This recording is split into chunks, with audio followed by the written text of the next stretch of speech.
Welcome to this Q&A episode, a space where we bring your real questions, your honest struggles, and your vulnerable reflections into the light.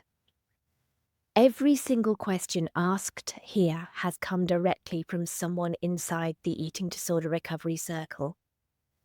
And whether you're listening as a member or tuning in on the podcast, my hope is that you feel deeply seen in these words. This session covers everything from extreme hunger to guilt about wanting recovery, from fears about movement to the longing for balance, from safe foods and set point weight to what happens when recovery starts to feel terrifying rather than freeing. These are not just surface level questions. They go right into the heart of what recovery actually feels like. The messy, brave, painful, powerful truth of it. If you're in the middle of this journey, or just beginning, or coming back again after a setback, please know you're not alone. These questions could be yours. The fears, the doubts, the breakthroughs, they are all part of a shared human experience. So let's get into it with compassion, honesty, and no judgment. So, one of my circle members shared something so relatable. She's made some big changes in recovery recently. She started challenging the eating disorder and taking action and doing things differently. But now she feels completely lost and terrified. She's struggling to believe in what she's doing and questioning whether a fully recovered life is even real. And her question was simply, why is that? Why does it feel so hard to believe in recovery, even when I'm doing all the right things? So, sweetheart, what you're describing is such a common and deeply human part of recovery. You've started making real change. You've taken steps away from the eating disorder and now your brain's freaking out. That feeling of being lost, that fear, the sense of, I don't know if I believe in this anymore. It's not because you're doing it wrong. It's actually a sign that you're doing it right. The reason why is that your brain has learnt that the eating disorder is a safety structure. Even though it's hurting you, it became something familiar, something predictable. So when you begin to challenge it, when you rest or eat more or stop compensating, you're not just changing behaviours. You're dismantling a belief system your brain relied on to feel in control. That feels scary, of course it does. And let's be real, it is disorienting too. You're grieving the old patterns while walking toward a future you can't yet see clearly. That doesn't mean you're lost. It means you're in transition. You're between the old wiring and the new. That's what brain rewiring feels like. Shaky, foggy, confusing, and oftentimes exhausting. Recovery is belief that is born through action. So it's not belief first and then action, because that's not how the brain works. You can't wait to feel ready or feel certain. You have to take the action anyway. And the belief starts to grow with each step you take, every repetition, every act of defiance against the ED voice. So if you're scared and doubting and it feels like too much, that's not a sign to go back. That's a sign that you're getting somewhere. And you're allowed to borrow belief from the people around you, from me, from the people in the circle, from those who've walked ahead of you and now live in freedom. You don't have to feel sure, you just have to keep going. So try asking yourself, what if this fear is just my old ED wiring trying to protect itself? What if my job isn't to feel certain, but to keep choosing freedom anyway? What if feeling lost is what the middle of healing actually looks like? You're not doing it wrong, sweetheart. You're doing something incredibly brave. And you're absolutely not alone in it. I believe in you, and your belief will come, but only if you keep taking the actions. Okay, next question. Actually, this is a really powerful question and one I expect many people to relate to. So, this circle member shared that she has photos of herself at the lowest point in the eating disorder. And in the past, they didn't make her feel sadness. They felt comforting or familiar. But now, she's starting to notice some mixed emotions when she looks at them, maybe even sadness. And she's wondering if that shift means something. She's also unsure what to do with the photos. Should she get rid of them completely to move forwards, or keep them and try to reframe them in a way that supports her healing? That emotional shift is really important because it tells us your brain is changing.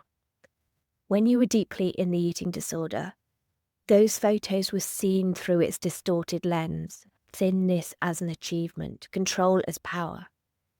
But now your deeper truth is coming through. You're starting to see the suffering behind the smile, the emptiness behind your eyes. That flicker of sadness or confusion is your wise self recognizing that the person in the photo wasn't thriving. She was just surviving. And this is a beautiful sign of healing. It doesn't mean you're getting it wrong. It means you're starting to see clearly. So, in terms of what to do with the photos, there is no perfect right or wrong, but there's a few things that might help you decide. So check in with the purpose. Are these photos helping you move forwards, or are they pulling you back into a place you don't want to return to? Are they being used to compare, to idealize, or are they helping you honor how far you've come? Only you can answer this, but be honest with yourself. You're not bad or broken if there's still a part of you that finds comfort in them. That's the disorder talking, though. It's not the truth of who you are. So you might need to protect yourself first and reframe later. You wouldn't need to delete them forever, but if they're still charged with temptation, it's okay to set them aside, archive them, put them out of reach, or ask somebody else to look after them. You're not denying your past, but you are protecting your future. Perhaps you'd like to create some new photos, build a new photo album, one that celebrates moments of freedom and connection. Not look at my healed body, but look at my full life. Capture photos of singing with your choir, laughing with your friend, enjoying your morning coffee, reading a book curled up under a blanket, eating a food that once terrified you, wearing some clothes that you are genuinely comfortable in. These are the snapshots that will help rewire your associations. The more new memories you create, the less pull those old images will have. And then revisit the old ones only when you're ready. If and when you feel strong enough, you can choose to look back and reframe them. Something like, this was a moment of deep pain and I didn't realize how much I was suffering then, but I do now and I've chosen to live differently. Recovery is not about erasing your past, but it is about reclaiming your story.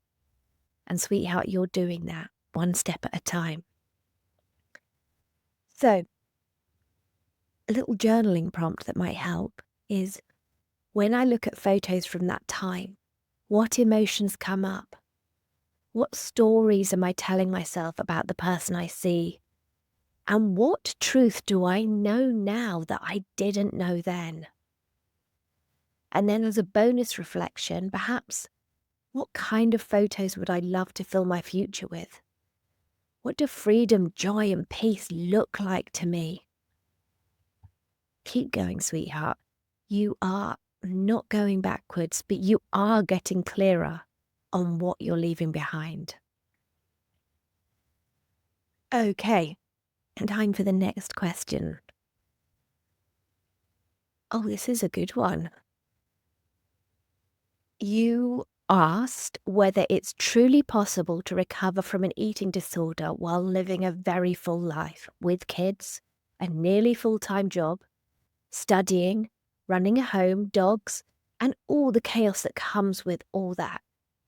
You're doing your best, you've stopped exercising, you're challenging ED rules, you're beginning to ask for help and letting go of perfectionist standards around the house. But you're also seeing a lot of messages that say recovery needs full rest, full focus, and stepping away from work. So you're wondering, are you setting yourself up to fail by doing recovery and living life? Or is this actually possible? Really great question. And you're not too busy to recover. You're recovering within the life you have, and that is incredibly powerful. The idea that you have to stop everything, quit work, send the kids away, and retreat to a quiet room in order to recover. It's an ideal, and yes, that level of stillness might help some people, but it's not a requirement for healing. And for many people, it is quite simply not realistic. The truth is that recovery isn't something that only happens when you sit down with a journal. It happens in the real, messy, lived-in moments of your everyday life. It happens when you eat lunch even though the kids are bouncing off the walls. It happens when you eat enough before studying, knowing your brain deserves fuel. It happens when you walk past a mirror and choose not to body check. It happens when you decide not to skip your snack just because you're too busy. You're already doing the work. You've stopped exercise. You're challenging behaviors. You are making time. You're asking for help. And you're loosening the grip on perfectionism. This is deep rewiring, and don't underestimate it. So yes, recovery does require presence, but presence doesn't always mean hours of stillness and reflection. It can be 30 seconds of noticing a thought, 1 minute of choosing nourishment, a single moment of self-compassion in the chaos. And in actual fact, doing recovery inside a busy life can help you build a more sustainable version of freedom because you're learning how to choose recovery in real time, in the middle of everything. And that's not setting yourself up to fail, it's setting yourself up to live. You don't need to do recovery perfectly. In fact, I don't think there is a perfect recovery. There's an illusion of it, but we're humans, we can't do perfect. All you need to do is just keep showing up. You're allowed to heal inside the chaos. Freedom isn't waiting on the other side of a calm life. It's built one empowered choice at a time, right here, right now. You are on your path. And the fact that you're even asking this question means you care deeply and are reflecting more than you realize. So no, you are not too busy to recover. You are building recovery right in the middle of the whirlwind. And sweetheart, that is strength. I want you to ask yourself, if I could trust that recovery is happening even in my messy, busy life, what would change for me today? What acts of self-compassion can I choose in the middle of this chaos? Keep going, sweetheart. You've got this, and you are already becoming the version of yourself who's free. The next question comes from a member who apologized for it being a silly question. But actually, it's not a silly question at all. It's one of the most important and actually probably commonly unspoken questions in recovery. How do you overcome the guilt of wanting to recover? And this question touches the heart of something so many people feel but hardly ever say out loud. It's that quiet shame that says, do I even deserve recovery? Is it selfish to want to get better? Guilt around wanting recovery is incredibly common. That's not because recovery is wrong. It's because the eating disorder has conditioned you to believe that your needs, your health, your life just aren't as important as pleasing others, staying small, staying in control and staying quiet. It's not the real you that feels guilty for wanting to recover. It's the eating disorder voice that has taught you that taking up space, being cared for, and choosing life is selfish or weak. So let's flip that. Wanting to recover is not selfish, it's sacred. It's brave, it's a reclamation of your life. And of course, guilt shows up because recovery threatens the eating disorder's control. It's meant to feel uncomfortable at first. That doesn't mean you're doing it wrong. It actually means you're moving in the right direction. So try asking yourself these questions gently. Who taught me that wanting to heal was wrong? What would I say to someone I love who asked me this same question? What kind of world do I want to live in? One where people feel guilty about choosing life, or one where we celebrate that courage? Let yourself feel the guilt, sweetheart. Acknowledge it without judgment, and then act as if you are worthy of healing, because you are, even if you don't fully believe it yet. So when you get up each morning, just say to yourself, if I didn't feel guilty about wanting recovery, what would I allow myself to believe or do today? You're allowed to want recovery. You're allowed to want more for yourself. Not because you've earned it, but just because you're human, and that's enough. Okay, the next question is one of my favourite topics, actually.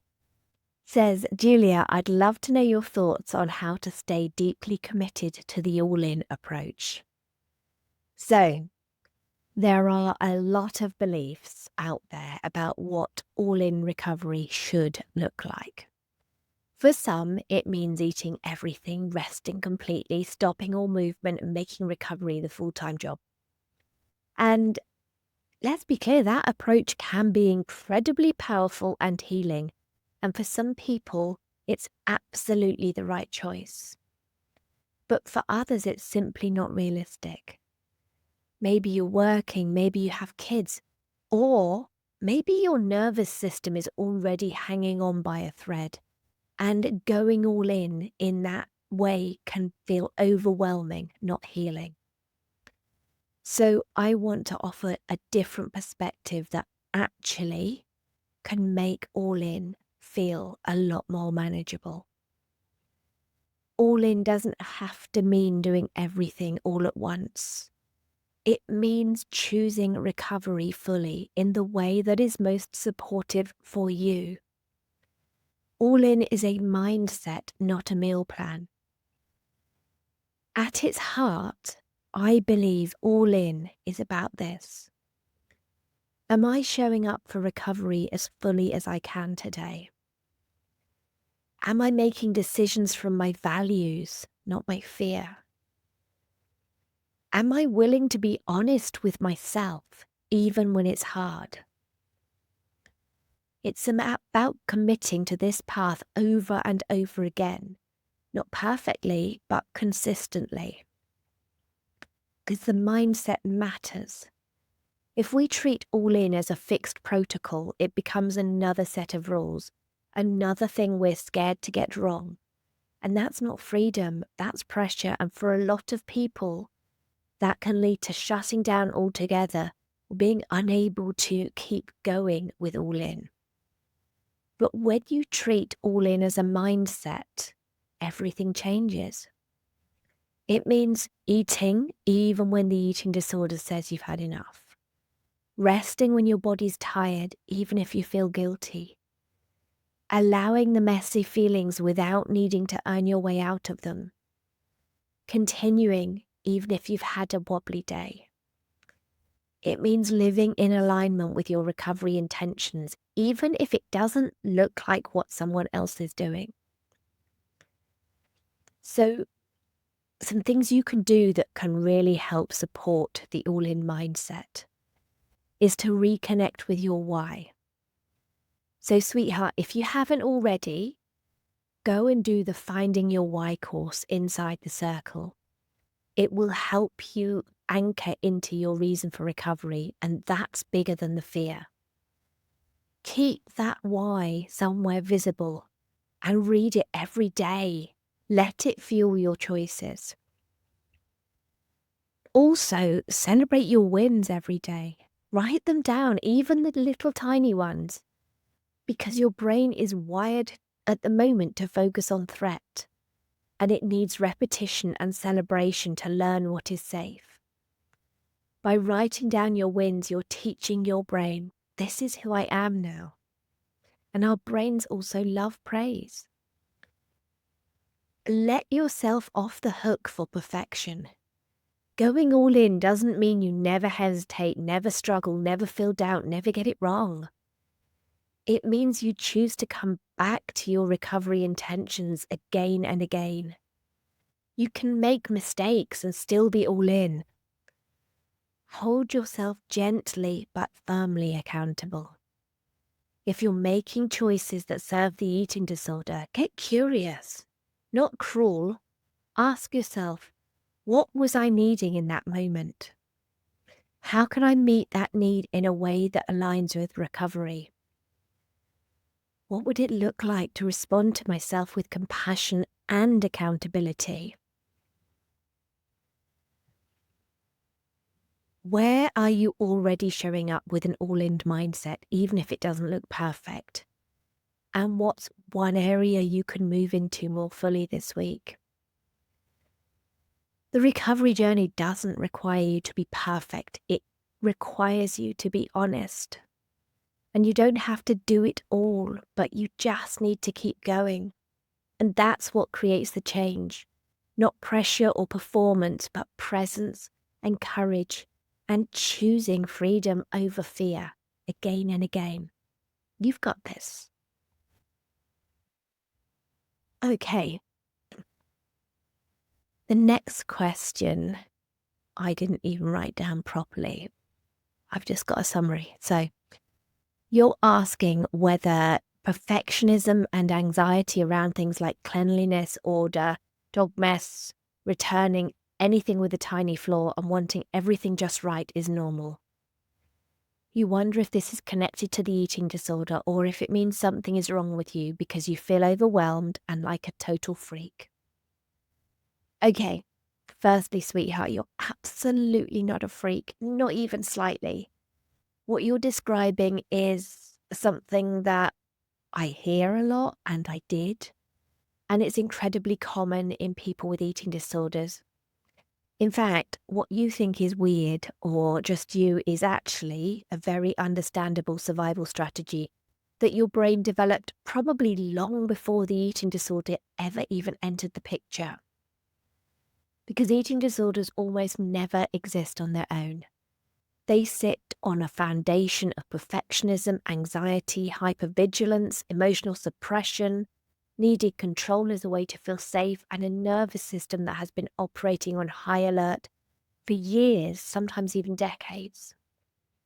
So when someone grows up in an environment where they learned that unpredictability, conflict, shame, or emotional discomfort was dangerous, their brain created coping strategies. Some people use people-pleasing, some use achievement, some use perfectionism, some use compulsive cleaning, some use food and exercise, and some use all of them at once. I kind of did them all. And none of this is random, and none of it makes you strange. It means your brain learned to survive by controlling the things it could when it couldn't control the things that really hurt. So when your brain feels overwhelmed or unsafe or overstimulated, it now grabs the levers it knows. Cleaning, fixing, perfecting, returning the item that has a tiny flaw, keeping the carpet spotless, tidying before you can relax, panicking when something is out of place. These are not personality flaws, they are anxiety management tools. And yes, they get louder when you're recovering because eating disorders often numb or funnel anxiety into food and exercise. So when you start removing the eating disorder behaviors, that anxiety pops up somewhere else. It's not getting worse. It's coming into the light so you can finally heal it. That's why so many people in recovery suddenly notice how tightly they grip other parts of life. The eating disorder was managing the anxiety. And when you stop using it, the control transfers to something else until you learn how to support your nervous system in healthier ways. So let's talk about what helps. Start by removing the shame from this. You're not the only one. There is nothing wrong with you. You're not broken. And it's not a moral issue. It's a nervous system issue. And the very fact you can name these patterns is actually a sign of healing. Awareness always arrives before change. So get curious instead of critical. When you feel yourself spiraling about the muddy paws or the puppy accident or the tiny flaw, just pause for a moment and ask yourself, what emotion is underneath this need for control right now? What am I afraid will happen if I let this be imperfect? What does my body need right now to feel safe? It usually is not about the carpet. It's about the sense of comfort and predictability the clean carpet gives you. Begin practicing good enough instead of perfect. You don't have to do it all day, every day. That might feel too much, so start small. Let the muddy paw print be there for 10 minutes. Leave the cushions crooked. Don't return the item with the tiny flaw. Maybe let the washing wait until tomorrow. These small acts can feel enormous to your nervous system, but they teach your brain new pathways. They teach your system that safety is not imperfection. It's in your capacity to tolerate imperfection without collapsing. And yes, this is absolutely connected to the eating disorder, but it's not caused by the eating disorder. It's the same root system expressed in two different branches. The urge to restrict, the urge to clean, the urge to control, the urge to fix, the urge to perfect. They all come from the same part of your brain trying to protect you from emotional overwhelm. Recovery is not just about healing food behaviors. It's healing the part of you that learned the world was only safe if you were perfect. So you're not a freak, sweetheart. You're not alone. You're someone who's been carrying more than most people will ever understand. And now you're learning how to put it down. Okay, next question. Okay. Does developing an eating disorder in adulthood make your experience different? And is inner child work still relevant when food or movement struggles didn't begin until later in life? Okay, so you're absolutely not alone in developing an eating disorder later in life. So many people assume eating disorders start in childhood or adolescence, but it isn't true. Many people don't develop visible eating disorder behaviors like restriction, binging, purging, compulsive movement until adulthood. This doesn't make your experience any less valid, and it definitely doesn't make your recovery less important. What it often does mean, though, is that you may have had other coping mechanisms earlier on. Things that helped you feel safe, worthy, or in control before food became the tool. You might recognize some of these.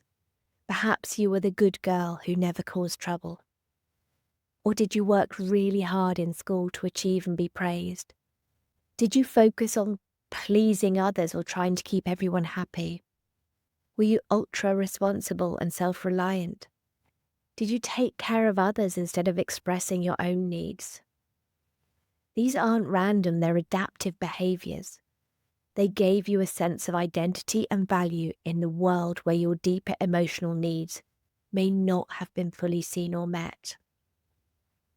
So, to the part, was it inevitable or did I bring it on myself? It's understandable to wonder, did it always live inside you? Were you destined to develop an ED, or did you somehow choose it as an adult? So, it was never your fault. 100%. When your emotional system has been wired over time to believe that your worth comes from pleasing others, staying in control, being good, keeping things perfect, it makes sense that you'd eventually find something concrete, like food or exercise or body image, to try and channel that pressure into. In other words, the eating disorder didn't appear from nowhere.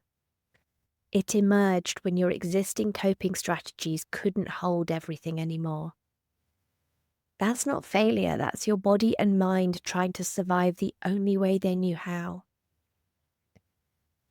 Inner child work is deeply relevant, no matter when the eating disorder began, because it's not just about when the food struggle showed up.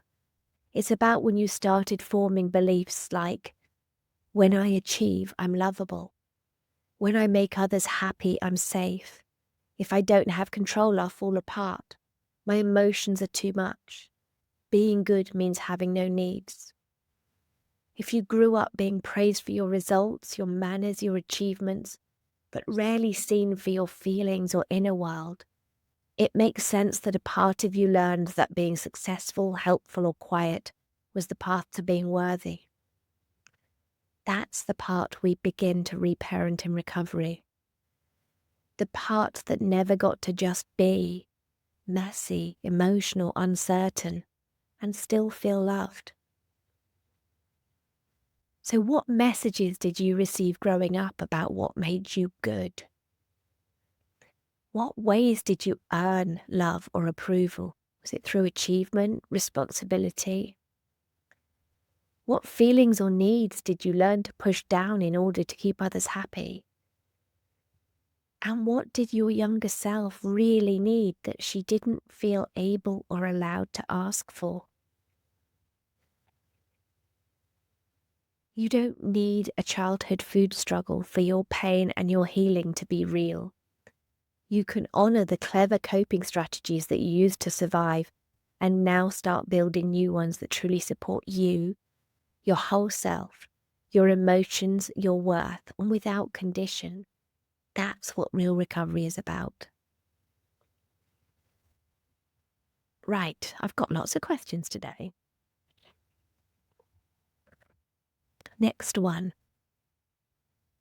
I'm recovering from an eating disorder, and although there's still a part of me that craves the control and not wanting to eat, I now find it virtually impossible to skip meals. Is that because I don't need the restriction anymore? As things in my life settles and the original chaos and stress begin to calm, is it normal to feel less compelled to restrict? In short, yes. And this is such an important moment to notice. What you're describing is something that happens to many people in recovery, but it can feel confusing. Like, why do I still sometimes want the control, but can't seem to follow through on restricting anymore? That's not failure. It's a clear sign that your biology is working with you, not against you. Your body is literally stepping in to protect you. When you've been nourishing yourself consistently, your body starts to trust again. It knows that starvation is no longer the norm. It begins to repair the damage the restriction did, and it becomes much louder in its signals for survival. That's why skipping meals feels so hard now. Your brain and body won't let you. They're fighting back, and that's a huge win. This is what happens when your brain moves out of survival mode. Your hunger cues return, your metabolism starts firing up, your cells are healing, sweetheart. And all of that means the old ED strategies no longer have the same grip. Even if part of your mind still craves control, your biology says no more, we're not going back there.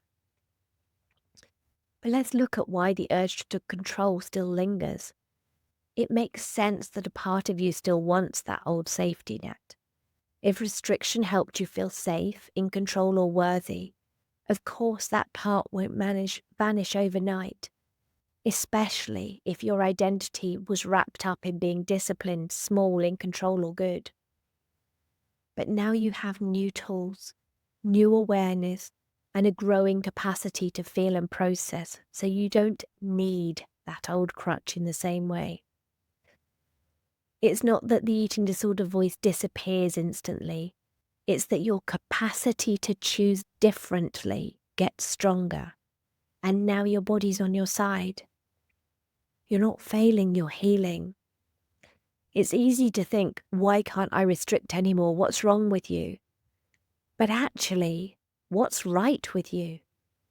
This is what recovery looks like. The control is loosening, your biology is coming back online, your nervous system is finding steadiness, and the survival part of your brain is saying, thank you. Let's keep going. So you're not too weak to restrict, you're too alive to restrict. And that is something worth celebrating. Keep going, because your body is finally working with you to make recovery the path of least resistance. And that is powerful. Okay, I'm challenging the eating disorder voice and eating more, but I still want a healthy, happy body. How do I know if I'm just replacing old ED rules with new ones? For example, trying to get my 5 a day or 30 plants a week sounds healthy, but is this still restriction in disguise if I avoid processed food or don't allow flexibility? First of all, great question, and thank you for your honesty. What you're describing is something, honestly, so many people experience. This grey area between healing and hiding. The eating disorder voice gets really sneaky, and it shifts from overt restriction to something that can sound like wellness, but is still rooted in fear or control. So how do we tell the difference? It's not just what you eat, it's why. Eating more fruits, vegetables, or whole foods isn't inherently restrictive, but it becomes a red flag when you feel anxious or guilty if you don't hit the number, like 30 plants a week. You avoid foods you actually enjoy, processed or convenience foods. You feel like a bad person if your food doesn't meet with certain criteria. So intent really matters. Is it about nourishment, flexibility, and freedom? Or is it about control, fear, or trying to earn the right to feel good enough? Ask yourself, who is choosing? When you choose the meal, is it you, the full, free, joyful version of you, who's deciding? Or is it the eating disorder dressed up in activewear and shouting gut health or clean eating? Try asking, would I still choose this food if nobody praised me for it? Would I still eat this if I knew it didn't affect my weight or body shape? Am I allowed to eat things that don't meet this healthy rule and still feel okay? Because restriction does often dress up as wellness, and this is where wellness culture can blur the lines. The eating disorder voice loves to hide behind phrases like, I just feel better when I eat clean, or sugar doesn't agree with me. I'm only avoiding that because it's not good for my gut. And maybe sometimes those statements are true, but in recovery, we need to be radically honest. Is this a genuine preference, or is it disguised avoidance strategy? Because even healthy rules become damaging when they're rigid, fear-based, or shame-driven. A healthy relationship with food means freedom. The ultimate goal is flexibility. You can eat the salad because you feel like it. You can eat the cake because you feel like it. And you can have both in the same day, and it doesn't mean anything about your worth. True recovery means that no food is off limits. No food holds moral value, and that you trust your body more than a food label. So let me give you a gentle reframe. It's not either or. You don't have to give up all thoughts of health or nourishment to recover, but the lens does need to shift from perfection to permission, from control to connection, and from restriction to freedom. You can still honor your body. You can still love vegetables, but ask yourself, am I free to eat what I really want without guilt or justification? Is there anywhere the ED voice might be disguising itself as wellness right now?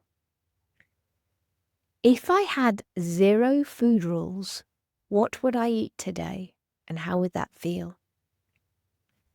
You're allowed to want to feel good in your body, but let that come from listening, not controlling, from trusting and not tracking. Freedom is not just the absence of restriction, it is the presence of choice.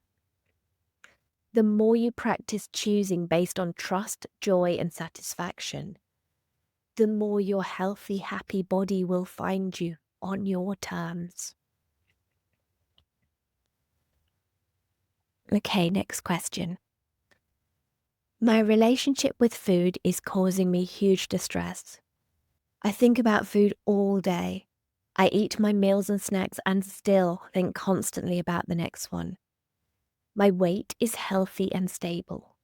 I just want food to be a small part of my day instead of taking over my whole mind. How do I build a healthier relationship with food? So, thank you for being so honest. And this question is really important because it hints at one of the most confusing and exhausting parts of recovery. The constant food thoughts can make you feel like you're failing or doing something wrong. But in reality, they often tell us exactly what your body and brain still need. So first of all, a healthy weight does not automatically mean your brain feels safe. Weight is simply a measure of mass, not a measure of recovery. So you can be in a so-called healthy weight range or healthy BMI and still in deep energy deficit. You can be at a weight you think is right and still be restricting mentally. You can look fine from the outside and still have a nervous system that feels unsafe. Food thoughts are often the more accurate measure of your nutritional state than any scale. So if you're thinking about food constantly, even when you're full, it usually means that your body is still catching up. Something is still restricted.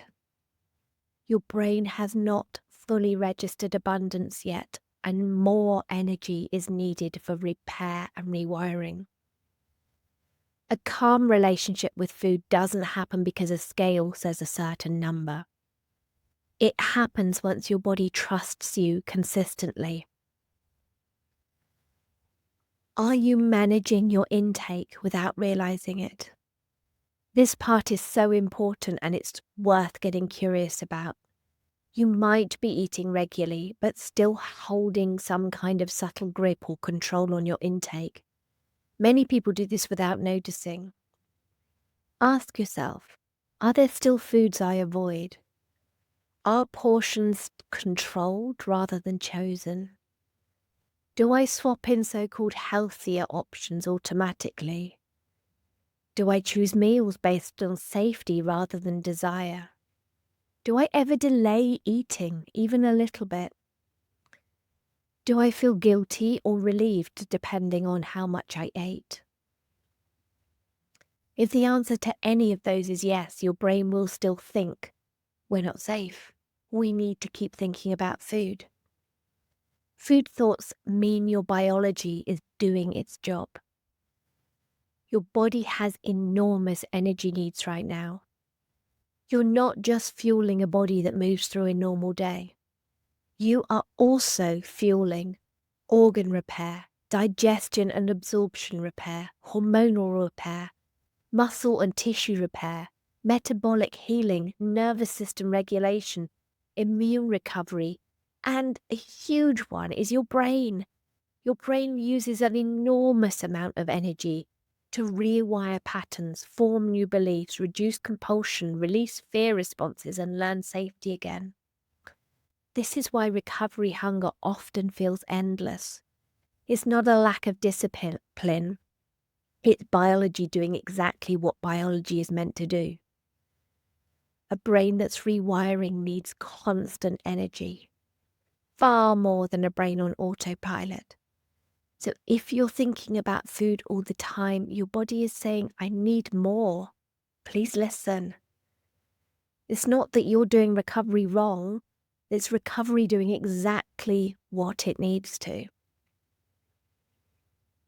Also, mental restriction keeps food thoughts alive. You can be eating enough on paper and still restricting internally. Mental restriction creates the same food obsession as physical restriction.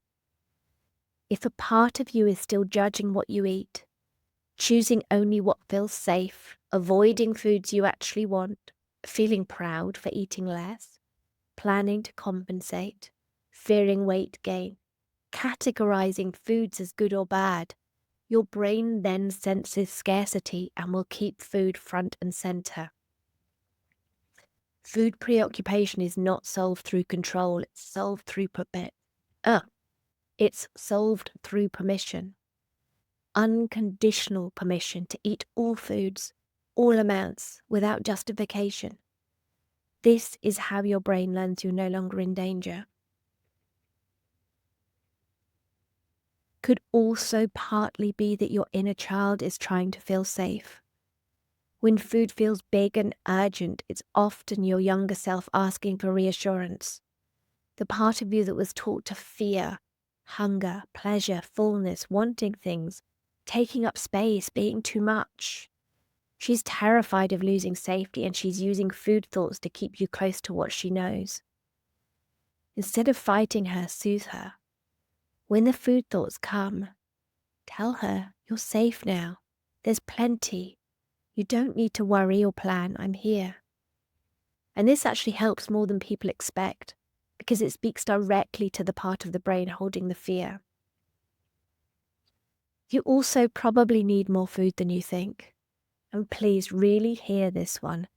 Many people in recovery underestimate how much energy true repair needs. Your weight may be stable because your body is prioritizing survival rather than thriving. Weight stability does not equal energy abundance. If you're thinking about food constantly, your body is asking for more, not less. The way out is through nourishment, not control. So, bring in fear foods regularly to reduce mental restriction. Make your meals bigger even if they feel normal. Let yourself eat the thing you truly want first. Drop the moral language around food. Keep your body out of deficit. Soothe your inner child instead of disciplining or judging her. Build a life beyond food slowly and gently so your world expands. It's not about distraction, it's about building safety and trust. Food only takes over when your body and brain do not yet trust that food is safe, abundant, and allowed. Keep giving yourself permission, keep eating, keep choosing recovery even when your brain is noisy. This will settle when your brain finally feels safe enough to let go. The next question. I panic when I feel hunger. It comes on suddenly and intensely, even though I don't go more than 4 hours without eating. I find the sensation in my body so uncomfortable that I become fixated on getting food urgently. Why is it so extreme? And how can I learn to handle this better? Oh, I remember that. It's like, feed me now. And there was like literally no time to do anything. I was just starving. So this is actually a follow-on from the previous question. Let's break it down. Number one, 4 hours isn't a magic number, especially not in recovery. In a fully nourished, safe, regulated system, a person might well be able to go 4 hours between meals without much disruption. But in recovery, we're not dealing with a fully fed, fully trusting body. We're dealing with a body and brain that have lived through famine, where hunger was ignored, overridden, punished, or feared. So for a healing body, 4 hours can actually feel like a very long time. You might not think of it as restriction, but your body might, especially if food is still closely monitored, portioned, or tied to guilt. When your body suddenly shouts, "Feed me now," it's not being dramatic. It's doing exactly what it's meant to do to keep you alive. It's saying, "I remember what it was like when food wasn't safe, and I need you to prove again and again that things have changed." This is biological, it's protective, and it's a sign of healing. And I do completely understand this feeling because I went through it too. The rush of panic, the pressure to get something now, the frantic search for food that doesn't feel dramatic to you but might to others. I used to carry snacks like cereal bars with me everywhere because I knew how easily that panic could rise if I didn't act before the hunger came roaring in. And that's what your body is asking for: consistency and abundance, repetition and reassurance. The hunger you feel, especially when it's intense and comes on suddenly, is your body checking whether you will honor it this time rather than override it. So it's not about controlling that hunger, it's about responding to it differently. We can't eliminate hunger or normalize it by ignoring it. You need to rebuild trust with your body. Meet it with care, with reassurance, not punishment. So instead of thinking, "Why is this happening? I shouldn't feel like this," say, "Well, of course my body's shouting. It's been silenced for years. And now it finally believes I might listen." So what you can do is perhaps add extra snacks before hunger kicks in. Don't wait 4 hours and don't wait for the hunger to arrive suddenly. Be proactive, not reactive. Keep food with you at all times. It signals to your nervous system that you're safe and prepared. And use calming language when the hunger appears. Say you're hungry, that's okay. Food is coming. You are safe now. The fact that your hunger feels urgent is not a flaw, it's a sign that your body's healing and asking for safety. The more consistently you respond with nourishment, the less intensely it will need to scream. You're not broken or alone, you're recovering. And the hunger, the intensity, is your body learning how to trust you again. Let it know it can, over and over again. The next question, okay. You're 5 weeks into recovery and noticing that although the extreme hunger is the most intense during the first 2 weeks, you're still experiencing it strongly, especially in the evenings. Even when you're consistently eating full meals, snacks, and extra food when your body asks for it. You're wondering if it's normal, when it might ease, and whether it's truly just about staying consistent until your body feels safe enough to let the hunger settle. Yes, quite simply, what you're describing is completely normal, expected, and valid. Even if you're eating what feels like a lot now, your body's not just fueling today. It's rebuilding from weeks, months, years of not getting what it needed. And that backlog takes time.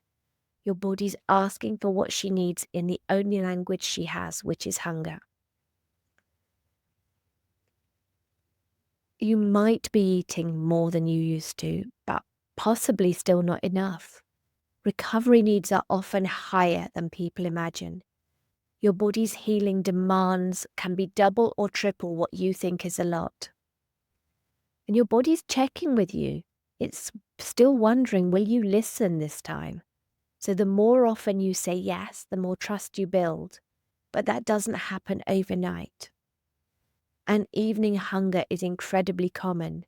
because your nervous system in the evening finally gets a chance to drop its guard.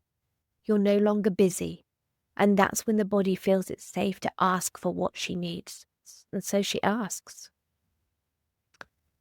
To respond to when does it stop, there's no exact timeline, but it does calm when your body finally feels safe, when it fully believes you'll keep responding, when your cells have had time to repair and your brain trusts the famine is over and there's no restriction left to fight.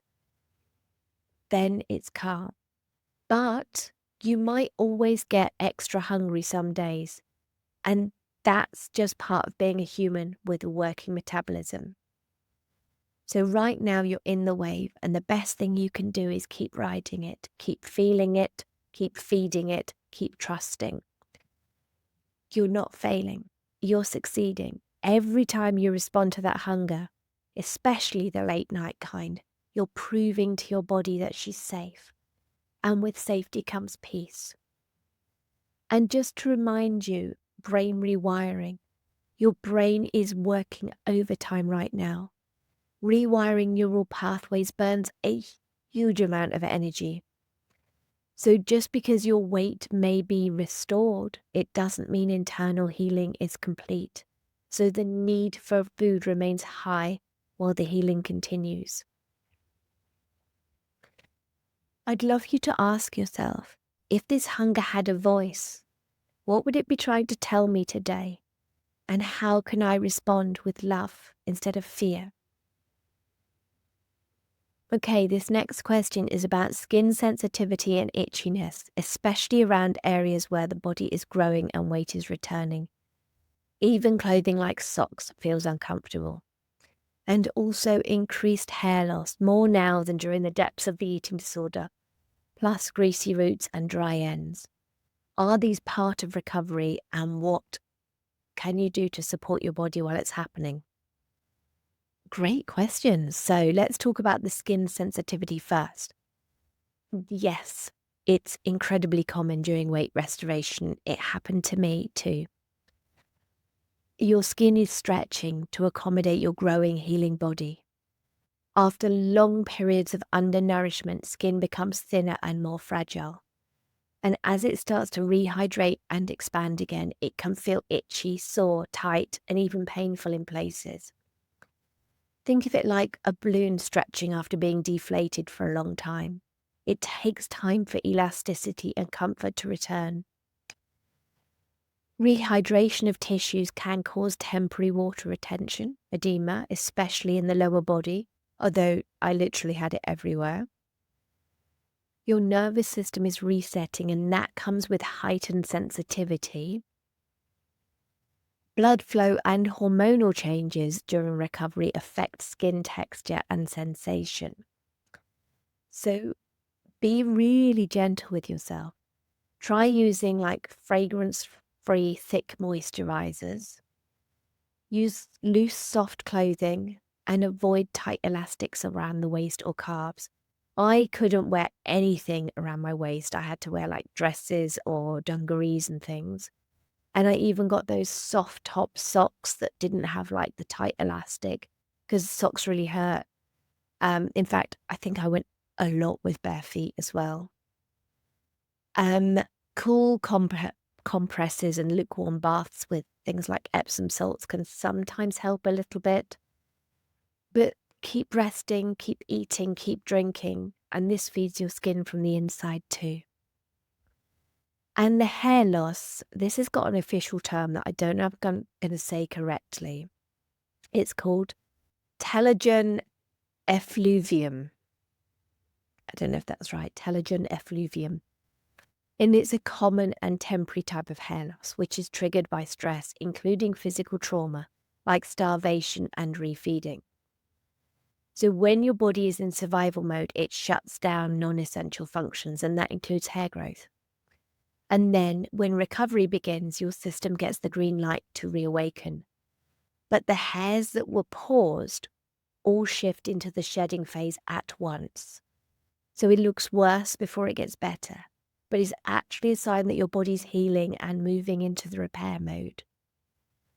The greasy roots and dry ends combo is also part of hormonal and metabolic rebalancing. Oil production often surges as your sebaceous glands kick back in after being suppressed.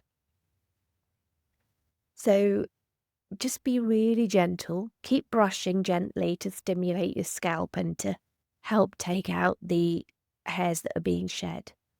Keep fueling because hair is made of protein and fats, so your body needs consistent renourishment to support regrowth.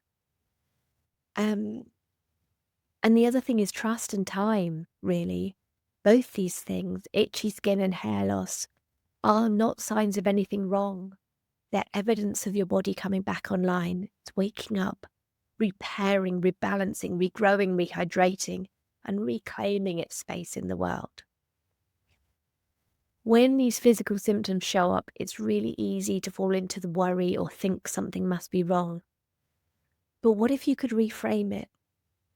This discomfort means I'm changing, I'm healing. My body's waking up and it finally feels safe enough to grow. Your body's not punishing you, sweetheart. It's doing exactly what it's meant to do, which is healing. So keep feeding, trusting it, tending to it gently. Your future self, with a head of regrown hair and glowing skin, will thank you. Okay, so this question is from somebody. You're reflecting on the concept of balance, not just around food and recovery, but in all areas of life. You're asking, how do I know if what I need or feel is too much? How can I trust my instincts and behaviors when I've been conditioned to believe that I'm either too much or not enough? Is there a way to learn what's truly healthy or acceptable for me as a person? And you've made a powerful observation that this questioning often stems from early experiences where being yourself or simply existing with needs felt like a burden to others. So, let's name what's underneath this. Self-doubt, shame, fear of rejection, and the belief that your needs make you unlovable. So many people in recovery carry this deeply ingrained message that having needs equals being bad, or that asking for support equals selfish or weak. It's not true, but when those ideas were planted in childhood or reinforced over time, they can feel like facts. The eating disorder likely became a coping mechanism for this, a way to try and stay small, good, quiet, perfect, not inconvenient, not too emotional, not too demanding, which is why balance feels so hard to trust. Because the internal space you're trying to use was built by someone else. Someone who taught you that the safest way to be loved is to take up less space, physically, emotionally, and energetically. So how do we begin to trust ourselves? We rebuild the scale with your values, with your inner compass, not the distorted one built from shame or fear or punishment.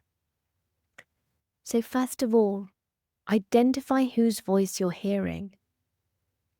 Whose voice says, I'm too much, I'm selfish? Is it parent, a teacher, a friend, or society? Ask yourself, whose approval are you trying to earn when you silence your needs? Whose disappointment are you trying to avoid when you suppress yourself? Let's also redefine balance as fluid rather than fixed. It's never a perfect split down the middle. It's not 50-50 or a tidy formula. True balance is responsive and it shifts with your needs, energy, values, and relationships. Some days you may need more rest, other days more connection.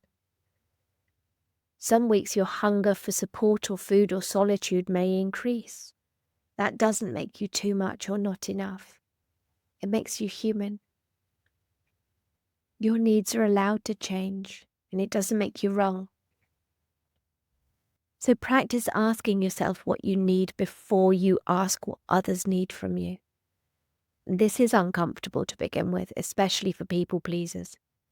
But your needs matter just as much as anyone else's, and you need to start showing yourself that. So ask, what do I need in this moment? What do I value here? What would feel kind and respectful to me right now? And anchor into your values, because you're absolutely right. Clarity comes from knowing what you value. Do you value honesty, gentleness, connection, growth, freedom?